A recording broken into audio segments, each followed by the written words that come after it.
Welcome back to World Crisis Radio. Remember, keep up with what I'm saying about the world on Twitter. Webster G. Tarpley on Twitter. WebsterGTarpley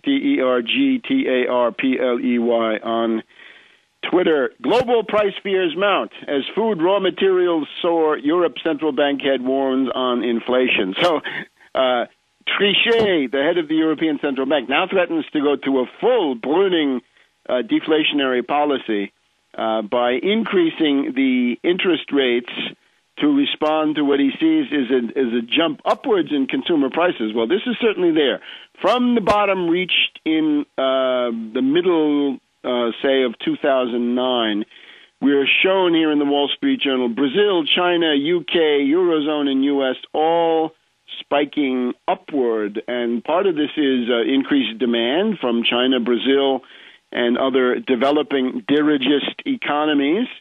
Some of it, of course, is the QE2, the quantitative easing by Bernanke, the $600 billion worth of support for the bonds of these bankrupt U.S. banks, the zombie banks of Wall Street.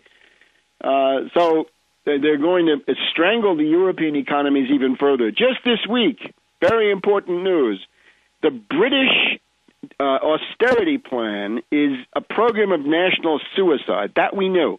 But it has worked so well that in just the last quarter of last year, it cut the British gross domestic product by 0.5%. So they're negative 0.5% of GDP in Great Britain. You keep going down that path, and you'll be on the junk heap of history, impotent, irrelevant, isolated, and impoverished.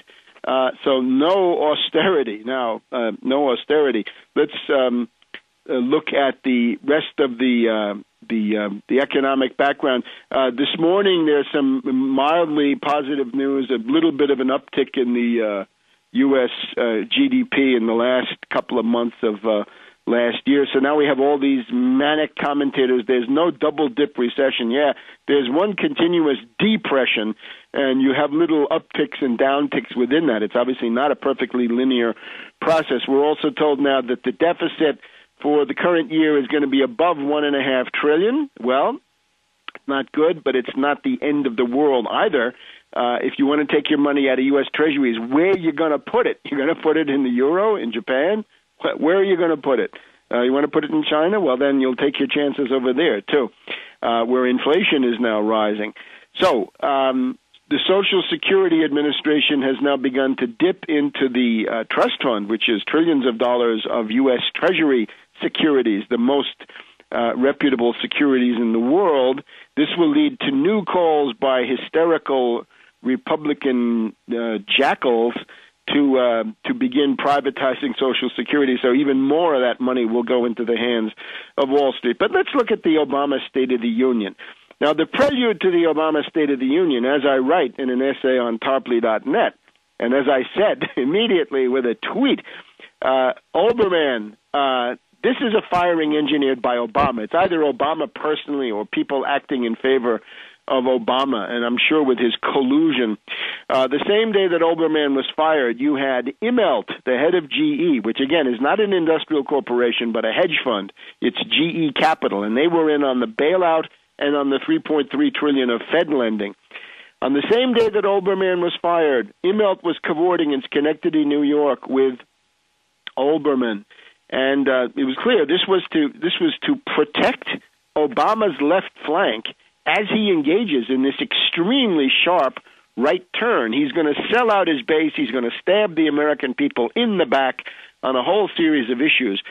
Now, Olbermann was a loose cannon. Olbermann was emotionally somewhat unstable and very willing to make these special comments, which he would go into flights of rhetoric and begin attacking people. One case, I think, the most recent one, the thing that may have gotten him fired, in the first week of December, when Obama announced that he was going to sell out the Democratic Party and his own voters by approving the monstrous Bush tax cuts for plutocrats and parasites, including the estate tax, and nothing for the 99ers, and indeed begin undermining Social Security.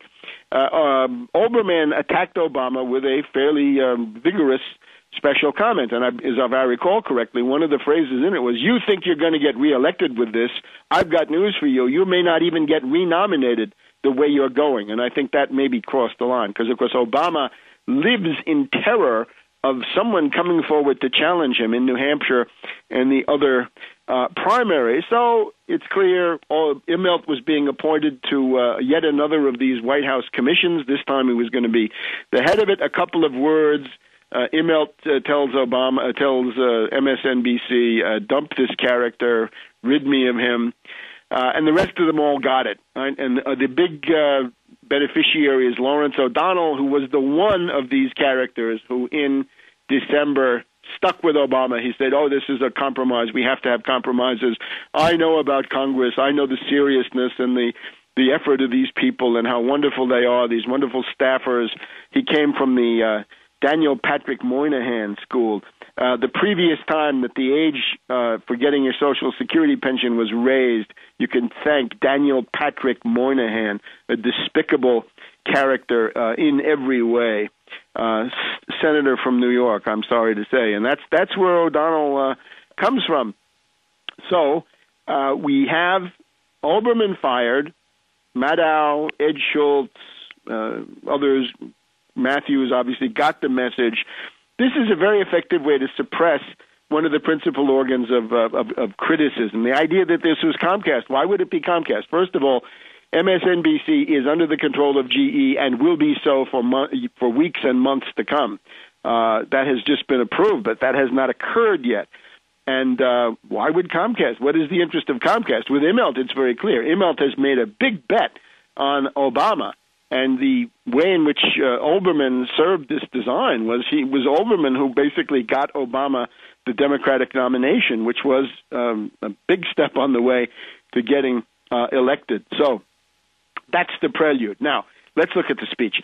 The Sputnik moment, right? October 1957, Russia, Soviet Union launches the first artificial satellite of the Earth.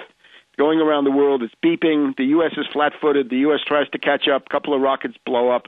And finally, I think Vanguard, 3 or 4 months later.